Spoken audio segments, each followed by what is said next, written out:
Court practice audio news में आपका स्वागत है। आज तारीख है 1 फरवरी 2026। अगले कुछ मिनटों में हम पिछले 2 दिनों की सबसे बड़ी और महत्वपूर्ण कानूनी खबरों पर एक गहरी नजर डालेंगे। हमारा उद्देश्य केवल सुर्खियां बताना नहीं है, बल्कि इन कानूनी डेवलपमेंट्स के पीछे का जो संदर्भ है और उनके दूरगामी प्रभाव, उनको समझना है। चलिए आज की चर्चा शुरू करते हैं। बिल्कुल।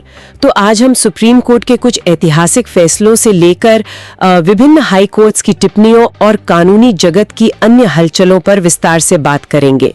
शुरुआत करते हैं सुप्रीम कोर्ट की सबसे चर्चित खबर से। कोर्ट ने मासिक धर्म स्वास्थ्य मतलब मेंस्ट्रुअल हेल्थ को अनुच्छेद 21 के तहत जीवन के अधिकार का एक मौलिक हिस्सा घोषित किया है। ये एक ऐतिहासिक फैसला है। वाकई कोर्ट ने सभी राज्यों और केंद्र शासित प्रदेशों को निर्देश दिया है कि वे स्कूलों में लड़कियों को मुफ्त सैनिटरी पैड उपलब्ध कराएं। और यहाँ तक कि कोर्ट ने इस बात पर भी जोर दिया कि ये सिर्फ महिलाओं का मुद्दा नहीं है, मतलब स्कूलों में लड़कों को भी इस विषय पर संवेदनशील बनाया जाना चाहिए। अच्छा, एक और कड़े रुख वाले मामले में सुप्रीम कोर्ट ने ITAT सदस्य की नियुक्ति में 1 दशक की देरी और डिफाइंस के लिए केंद्र सरकार पर 5 लाख रुपए का जुर्माना लगाया है।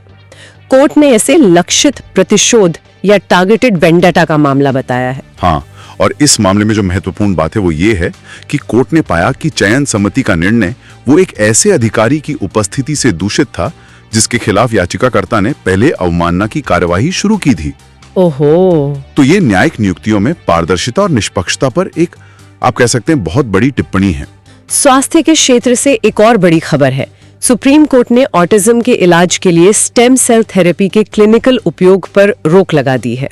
जी, कोर्ट ने बिल्कुल साफ किया है कि स्टेम सेल थेरेपी को ऑटिज्म के इलाज के रूप में इस्तेमाल करना मेडिकल कदाचार यानी मेडिकल मैल प्रैक्टिस माना जाएगा।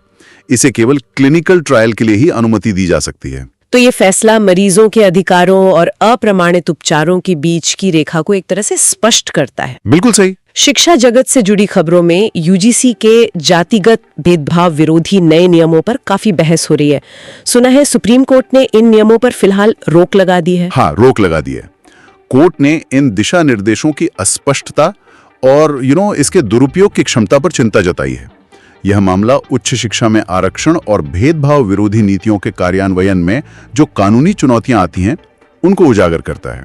आवारा कुत्तों के मामले पर भी सुप्रीम कोर्ट ने सुनवाई की और राज्यों के ढुलमुल रवैये पर नाराजगी जताई। हाँ, कोर्ट ने राज्यों द्वारा नियमों के पालन में विफलता पर टिप्पणी करते हुए कहा कि वे कहानी सुनाने में लगे हुए हैं। हाँ। कोर्ट ने सभी पक्षों को 1 सप्ताह के भीतर लिखित दलीलें दाखिल करने को कहा है, जिसके बाद आदेश सुरक्षित रख लिया गया है। और मदुराई के थिरुपरनकुंद्रम मंदिर में दीपक जलाने को लेकर हुए विवाद में भी सुप्रीम कोर्ट ने केंद्र सरकार और ASI को नोटिस जारी किया है। जी, ये मामला धार्मिक प्रथाओं, पुरातात्विक स्थलों के प्रबंधन और क्या कहते हैं, न्यायिक हस्तक्षेप के बीच के जो जटिल संबंध हैं, उनको दर्शाता है। चलिए अब रुक करते हैं हाई कोर्ट्स की तरफ। बॉम्बे हाई कोर्ट ने एक महत्वपूर्ण फैसले में कहा है कि PMGKP के तहत मुआवजे से सिर्फ इसलिए इनकार नहीं किया जा सकता कि फ्रंट लाइन वर्कर जिस अस्पताल में तैनात था वो आधिकारिक तौर पर कोविड सेंटर घोषित नहीं था। यह फैसला कल्याणकारी योजनाओं की भावना को अक्षरशः लागू करने पर जोर देता है,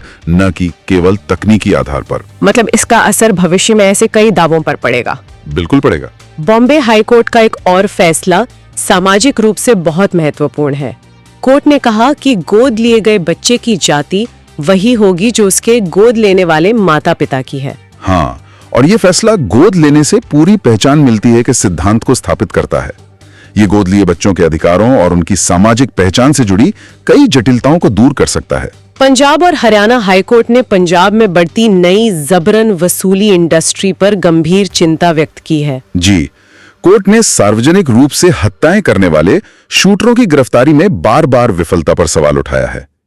यह राज्य में कानून व्यवस्था की स्थिति पर एक बहुत कड़ी न्यायिक टिप्पणी है। इलाहाबाद हाईकोर्ट ने एक फैसले में कहा है कि अगर किसी जोड़े की शादी की वैधता पर विवाद भी हो, तब भी अनुच्छेद 21 के तहत उनके जीवन और स्वतंत्रता के अधिकार की रक्षा की जानी चाहिए। और ये फैसला व्यक्तिगत स्वतंत्रता को कानूनी औपचारिकताओं से ऊपर रखता है।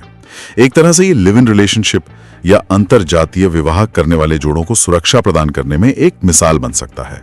दिल्ली हाई कोर्ट ने एक एआई जनित फिल्म पर रोक लगा दी है, जिसमें अभिनेता पवन कल्याण के बेटे की पहचान का इस्तेमाल किया गया था। हाँ, ये बहुत दिलचस्प मामला है। ये फैसला एआई और डीप फेक टेक्नोलॉजी के युग में व्यक्तित्व के अधिकारों यानी पर्सनालिटी राइट्स की सुरक्षा को लेकर एक महत्वपूर्ण कदम है। ये दिखाता है कि बिना सहमति के किसी की छवि या पहचान का उपयोग करना गैर कानूनी है। और मुंबई में वायु प्रदूषण पर बॉम्बे हाई कोर्ट ने फिर सख्त रुख अपनाया है। जी, कोर्ट ने बीएमसी और एनएमएमसी के प्रमुखों को चेतावनी दी है कि अगर नियमों का पालन नहीं हुआ तो उनका वेतन रोका जा सकता है।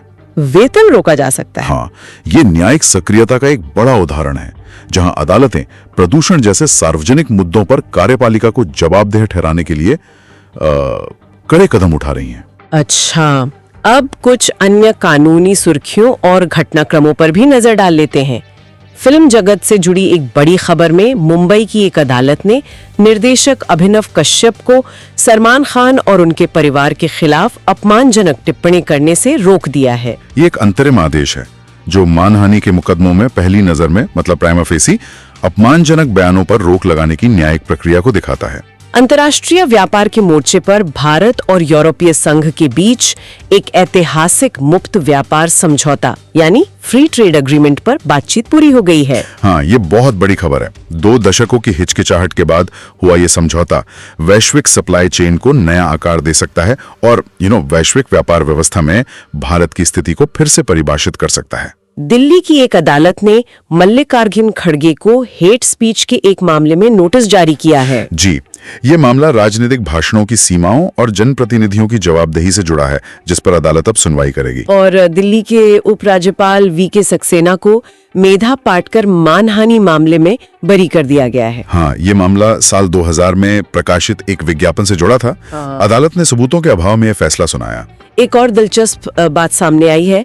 वैवाहिक विवादों पर एक लेख में इस बात पर चिंता जताई गई है कि कैसे अदालतों का समय व्यक्तिगत बदला लेने या उत्पीड़न के लिए इस्तेमाल हो रहा है और ये न्यायिक प्रणाली पर एक नया बोझ बन गया है। ये न्यायपालिका के सामने एक प्रणालीगत चुनौती है वाकई। मतलब व्यक्तिगत विवादों को निपटाने और न्यायिक समय के दुरुपयोग को रोकने के बीच संतुलन कैसे बनाया जाए। तो ये थी पिछले 2 दिनों की कुछ सबसे अहम कानूनी सुर्खियां। आज की चर्चा में न्यायिक सक्रियता, व्यक्तिगत अधिकारों और प्रणालीगत चुनौतियों जैसे कई महत्वपूर्ण पहलू सामने आए। बिल्कुल, ये मामले दिखाते हैं कि कानून कैसे समाज के हर पहलू को छूता है। हाँ। चाहे वो स्वास्थ्य हो, तकनीक हो या फिर व्यक्तिगत स्वतंत्रता। आज की चर्चा से एक विचारणीय प्रश्न ये उठता है, जिस तरह अदालतें एआई, पर्यावरण और सामाजिक कल्याण जैसे नए क्षेत्रों में दखल दे रही हैं, क्या ये न्यायपालिका की भूमिका का स्वाभाविक विस्तार है या फिर कार्यपालिका के क्षेत्र में एक अतिक्रमण? ये एक ऐसा सवाल है जिस पर आने वाले समय में भी बहस जारी रहेगी। एक महत्वपूर्ण सवाल है जिसके जवाब भविष्य में कानून की दिशा तय करेंगे। इसी विचार के साथ कोर्ट प्रैक्टिस ऑडियो न्यूज के आज के इस अंक को यहीं समाप्त करते हैं। अगली बार फिर मिलेंगे नई कानूनी खबरों और उनके गहन विश्लेषण के साथ। नमस्कार।